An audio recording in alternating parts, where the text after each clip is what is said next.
ಪ್ರಥಮ ಬಾರಿಗೆ ಕಂಗ್ರಾಚುಲೇಷನ್. ಜಿಲ್ಲಾ ಉಪಾಧ್ಯಕ್ಷ ಆಗಿ ಆಯ್ಕೆಯಾಗಿದ್ದೀರಿ. ಸೊ ನೀವು ಯಶವಂತಪುರ ಕಾನ್ಸ್ಟಿಟ್ಯೂನ್ಸಿಗೆ ಅಧ್ಯಕ್ಷರಾಗಿ ಗ್ರಾಮಾಂತರ ವಿಭಾಗಕ್ಕೆ ಕೆಲಸ ಮಾಡಿದ್ದೀರಿ. ಈಗ ಒಂದು ಪ್ರಮೋಷನ್ ಆಗಿದ್ದೇನೆ ಅಂತಾನೆ ಹೇಳ್ಬೋದು ನಿಮಗೆ ಜಿಲ್ಲಾ ಉಪಾಧ್ಯಕ್ಷರಾಗಿ. ಹೇಗೆ ಅನಿಸ್ತಾ ಇದೆ ಇದು ಅಂತ? ಪಕ್ಷ ನಿಮಗೆ ಜವಾಬ್ದಾರಿ, ಹೆಚ್ಚಿನ ರೀತಿ ಜವಾಬ್ದಾರಿಗಳನ್ನ ಕೊಡ್ತಾನೆ ಹೋಗ್ತಾ ಇದೆ.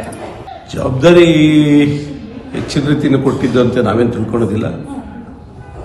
ಸದಾ ಚಟುವಟಿಕೆಗಳಿರಬೇಕು ಭಾರತೀಯ ಜನತಾ ಪಾರ್ಟಿಯ ಎಲ್ಲ ಕಾರ್ಯಕರ್ತರು ಅನ್ನುವಂಥದ್ದು ನನ್ನ ಅನಿಸಿಕೆ, ಪಕ್ಷದ ಅಪೇಕ್ಷೆ ಕೂಡ.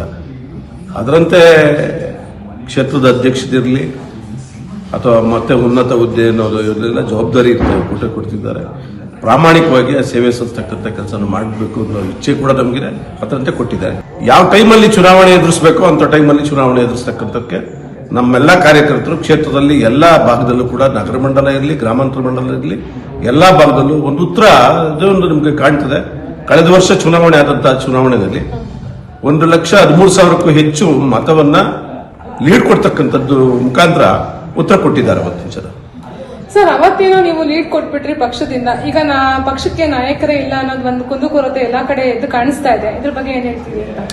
ಯಾವುದೇ ಭಾಗದಲ್ಲೂ ಪಕ್ಷದಲ್ಲಿ ಹಿಂದೆ ಮುಂದೆ ಓಡಾಡಬಹುದೇ ಹೊರತು, ಲೀಡರ್ಗಳ ಮುಂದೆ ಓಡಾಡಬಹುದೇ ಹೊರತು, ಜನರಿಗೋಸ್ಕರ, ಈ ದೇಶದ ಅಭಿವೃದ್ಧಿಗೋಸ್ಕರ, ರಾಜ್ಯದ ಅಭಿವೃದ್ಧಿಗೋಸ್ಕರ ಪ್ರತಿ ಮನೆಯಲ್ಲೂ ಕೂಡ ಭಾರತೀಯ ಜನತಾ ಪಾರ್ಟಿಗೆ ಕಾರ್ಯಕರ್ತರಿದ್ದಾರೆ, ಮುಖಂಡರಿದ್ದಾರೆ. ಎಲ್ಲ ಒಂದು ಕಡೆ ಇನ್ನೊಂದು ಕಳೆದ ಒಂದು ವರ್ಷದಿಂದ ನಾವು ಸ್ವಲ್ಪ ಕುಂಠಿತವಾಗಿದ್ದೀವಿ.